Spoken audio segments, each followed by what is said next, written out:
Good morning, everyone. Welcome to Rising. Sagar, what are we doing today? We have an amazing show for everybody today. Michael Duran of the Hudson Institute is going to talk a little bit about the cereal withdrawal.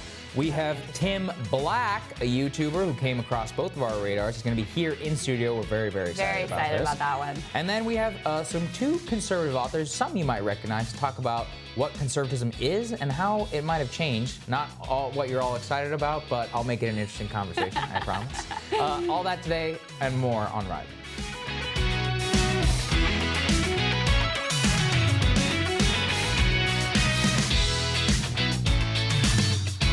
Krystal, what's on your radar? Clearly. Well, folks, we're still just under a week away from the next debate, but already debate number 5 is coming into focus. It will be hosted by MSNBC and the Washington Post on November 20th in Georgia. Here are some people who have not yet made that stage: Amy Klobuchar, Beto O'Rourke, Michael Bennet, Julian Castro, Steve Bullock, et cetera, et cetera, et cetera. But today, we can report that freedom dividend champion Andrew Yang has, in fact, met the criteria and made that stage. Congrats to you and congrats to the Yang gang. Yang's relative success is one of the most fascinating dynamics of this race, I have to say. In a field crowded with senators, governors, and members of Congress, he's found more than just a foothold and, of course, has won the loyalty of a dedicated grassroots base who are completely committed to spreading his ideas and championing his campaign far and wide. So here's how I see it. Yang's campaign is really a triumph of substance over theater. He's overperformed, and others like Kamala and Booker and Kirsten Gillibrand and John Hickenlooper, all of whom were touted and praised by the media, have underperformed for really one simple reason. Yang actually stands for something. He decided to tell the truth about the massive transition our economy is undergoing and the incredible exploitation and corruption our system has enabled, even though it was not popular or what any political consultant would tell you to say. Here are 3 reasons just from this week alone that explain why Andrew is succeeding when so many others are not. So first of all, Washington has been completely gamed. For the first time in history, the 400 wealthiest Americans pay less in taxes than the bottom 50% do. To all the Reagan Republicans and corporate Democrats who made this historic day possible, congratulations, guys. I mean, really well done. To the rest of America, my guess is maybe you're ready for someone and something different. Second of all, automation is real. The New York Times ran an op-ed this week about how automation has disrupted the job application process and replaced traditional HR functions. Goldman Sachs has even embraced automated interviewing. Just goes to show that it's not just people working on a factory line whose jobs are threatened by AI. This is, of course, recognized by economists who've said that around half of our jobs could be eliminated through technology. White-collar workers, the robots are coming for you too. But finally, Yang gets it. Just listen to him here on Alyssa Milano's podcast, Sorry Not Sorry. Right now, the myth is that we're a meritocracy. If you're smart and you work hard, regardless of your circumstances, you can make it.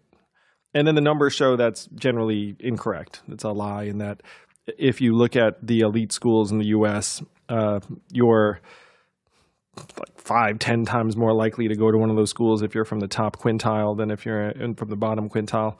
And that right now we're essentially perpetuating opportunity and privilege and access among the same group of people. And then you have a sprinkling of exceptions to make it seem like there's something going on. But the numbers show that there's really not much going on, that we're much less equal in terms of socioeconomic mobility than other countries, other developed countries. We're the most unequal country by many measurements in the history of the world. This is exactly right. For decades now, Republicans and Democrats have shared the same mythology around the great American meritocracy. The only real difference was that Republicans thought the American meritocracy was already perfect, and Democrats believed it could be perfected if we just dealt with racism and sexism and other forms of bigotry. But the truth is, the meritocracy is a lie. Those born into wealth and privilege will always be able to game the system for their own benefit and their children's own benefit. But even more than that, the very notion that some people, because of their special lucky talents, deserve to have more money than they could ever spend in an entire lifetime, while some people deserve to starve because they don't happen to have those special lucky talents, is completely morally bankrupt, especially in a rich nation. There is absolutely no reason why everyone could not and should not have a life of dignity. For a long time, Americans have bought into the meritocracy, the American dream ideal. But when we watched banksters completely destroy our economy and get bailed out, while ordinary homeowners were intentionally left to have their homes seized and lives destroyed, it kind of made people think. Or when you see today, a long economic expansion and good times rolling, but for only a select few people in a select few cities. Yang is one of a few politicians, and you know who they are, who have dared to tell the truth. And it turns out the American people are ready to hear it.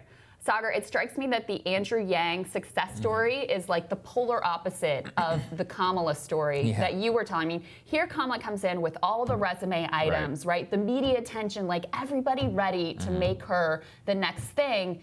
Yet she has nothing to offer in terms of a real vision or truth-telling to the country. Meanwhile, Andrew Yang, who shouldn't have, in this crowded field, been able to get off the starting blocks, is going to be on the next debate stage because he actually dared to have a vision and be honest about what was going on. His rise is really just shows the failure of the Democratic elite in order to grapple with a lot of the problems that you just talked about in order to offer any real solutions. Like it shouldn't be possible for him to be doing what he's doing. Right. But he's just taking advantage of the massive gap and intellectual dearth that we've seen in the Democratic Party. And I think that really more than anything explains his rise and just the sheer honesty of so much of his campaign. Again, which I do not agree with.